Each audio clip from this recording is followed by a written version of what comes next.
এত মদ ভাইদা, কি মদের বুকু সব আমার।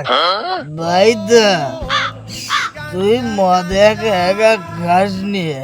না না না, এ মদ আমি কাউকে দেবো না, এ সব আমার, সব আমার, সব আমার।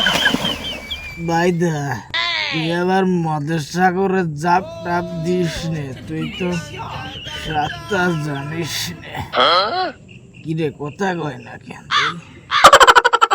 ভাইদা তুই বাসিয়ে গেছে মদের সাগরে, তুই কাকুরি জানাই দিন আর তুলবে কিনা। হ্যালো কাকা বাবু। কে রে বড় তুই? কাকু আমি অঞ্জলের বন্ধু। কি হয়েছে বল। কাকু অঞ্জল তো মদের সাগরে ডুব দিয়ে টপকে গেছে। তা তুই ওখানে কি করছিলি? তুলতে পারলি না কেন? কি ছিড়ছিলি রে পাড়া? কাকু আমি চিড়ছিলাম না কাকু, আমি শুকনো ডলছিলাম।